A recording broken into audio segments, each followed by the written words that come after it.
Hey everybody, welcome back. So, in today's video, I'm going to talk about breaking down the Sixers versus the Toronto Raptors.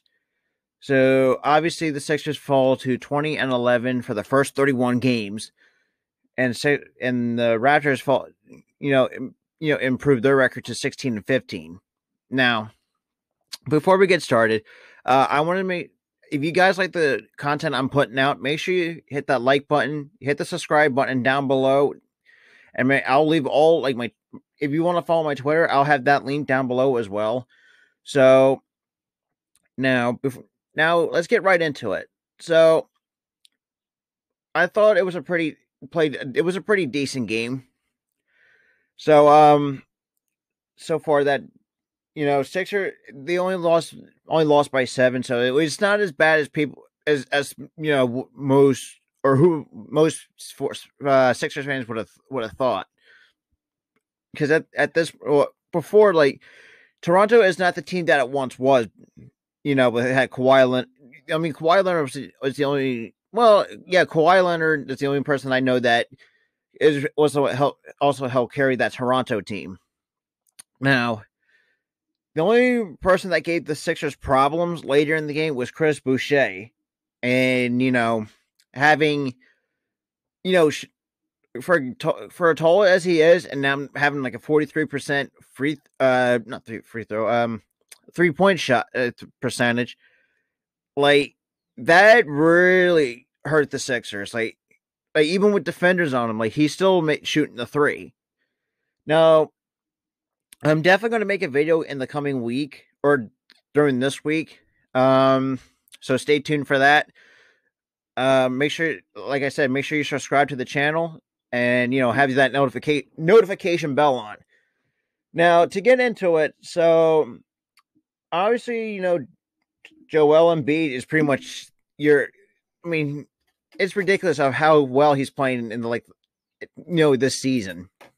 Despite the fact it's a COVID season, so I mean it's not really no big deal. Having Ben Simmons back really does help. It's like the same way with Joel Embiid. Like, if either one or the other is off the floor, like there's a significant drop off. Like, the only now with the trade deadline or at least coming up, my idea is I'll try to at least make a trade deadline video to see who the Sixers can bring in. Like, I mean, I'm gonna give you a little insight. So the only guys that I would like to see the Sixers would package up is Danny. I would like to see Danny Green being traded, because at this point, he's very.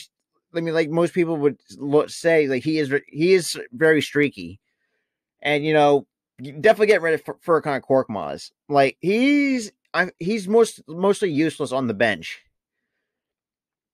because it's like you have like so many other good players on that bench. Like, you really, I mean, this is no like shame to Doc Rivers, but you gotta have. But now that he only played only 2 minutes, only a little bit over 2 minutes against the Raptors, because most of the minutes went to Isaiah Joe out of Arkansas. And a lot of people say, "Oh, hashtag free Isaiah Joe," because Furkan's pretty much becoming off the bench a lot more than Isaiah Joe. Or I mean, yeah, I mean, the only other players that didn't play was Tony Bradley, Terrence Ferguson, Tyrese Maxey, Mike. Definitely, thank God Mike Scott didn't play, because he, in my opinion, like, he's another guy I would like to see getting traded out of here. And then Vincent Poirier hasn't played, did not play either. So, so basically, Embiid, Simmons, Tobias Harris, and Seth Curry, they almost played over 30+ minutes. Only no, in the later part of the game, obviously, Danny Green fouled out. Like, that was going to happen at some point, despite the fact he had 5 personal fouls. Like, I mean, I would have sat him down, if I were Doc Rivers, because, like, why risk it, So, let's go over the numbers. Like, so far, let's start with Danny Green first. He was 3 of 6 from the 3-point line, finishing with 9 points. Tobias was with 9 points, 2 blocks, 2 turnovers, 5 steals, obviously he fouled out with 6 personal fouls with 1 assist and 2 rebounds. Now Tobias Harris, he had finished the night with 13 points, with 1 block, 1 steal, no turnover, 7 assists, 3 personal fouls, and, with 4 rebounds in total. I mean, obviously, now, before I move on, let's talk about Tobias Harris, okay? I feel like the NBA is sleeping on Tobias Harris. That's a simple, well, not saying simple fact, but it shows. Like, I've talked to a lot of people on my Twitter, like, he deserves to be an all-star like Zach LaVine. Like, those guys, those underrated guys need to shine in the all-star game. Like, it's nice to see Ben Simmons and Joel Embiid in the all-star game, but you got to at least have someone like Tobias Harris in there, at least as a reserve, at least give him, add an all-star appearance on his career resume. You know what I'm saying? Now, Ben Simmons, or actually, no, I'm sorry, Joel Embiid finished the night with 25 points with 2 blocks, 2 turnovers, 2 assists, 17 rebounds, and he was 12 for 14 from the line. Now, he's going to be the MVP, or as we call him, MVP'd. A little play on words there. And now going to Ben Simmons, who finished with 28 points with 0 blocks, one turnover, 1 steal, with 4 personal fouls, 5 assists, with 9 rebounds in total, 10 to 14 from the free throw line. Now, because Ben Simmons is now, for some reason, now he's becoming a better free throw shooter than he once, like better than last year. Now he's attempting more free throws. He's becoming like a better free throw shooter. So, and then we finish off with Seth Curry. Finished with 12 points, 1 block, 3 turnovers, 1 steal, 3 personal fouls. With 9 rebounds. Actually, no, I'm sorry. With 3 rebounds, it was 6 assists, 3 per. Yeah, shit. Okay, so he finished with 12 points, 1 block, 3 turnovers, 1 steal. He had 3 personal fouls with 6 assists, 3 rebounds, and he was only 2 for 4 from the line. And the only obviously, having Shake Milton that also helps, our bench a little bit in the last few weeks.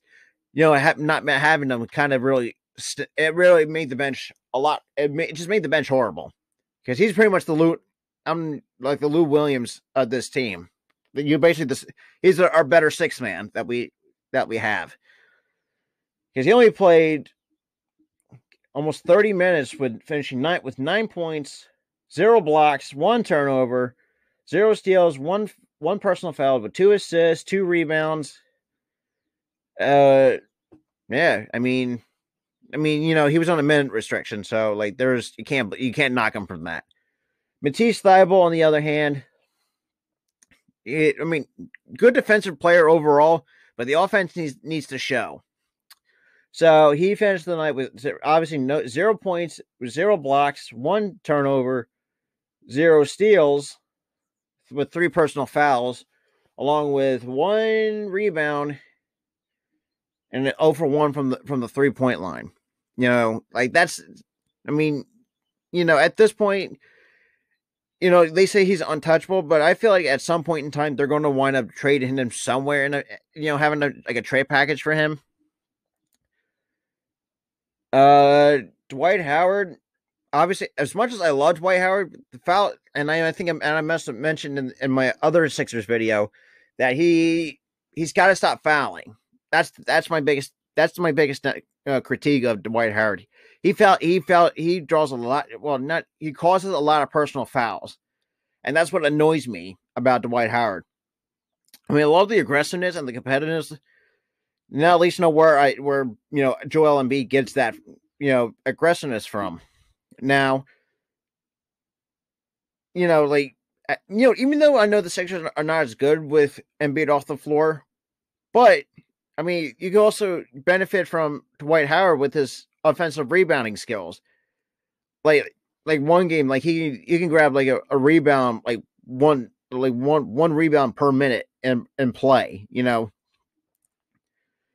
I mean, he's not a bad 3 point or free throw shooter, but he's okay from the line. You know, but I think, I mean, look, I mean, it's not a bad loss, despite the fact we had our two superstars on the floor. I mean, look, we're still leading the East, only sadly by half a game over the Brooklyn Nets. Like now to also like Sixers fans, like leave your thoughts down below in the comment section, because I would like to hear what your thoughts on this game was against the Toronto Raptors. Because my idea was, I thought we could have our payback from what happened to the playoffs. They're not as good as they once were, but they still did put up a fight against us. So with that being said, I hope you guys enjoy the video. Make sure you like, comment, subscribe to my channel with the notifications on. Or if you want to ask me any other questions, like, you can email me at phillysportspodcast97@gmail.com. I leave that in the description. So, you send me like any fan questions and whatnot. And I'll see you guys in the next video.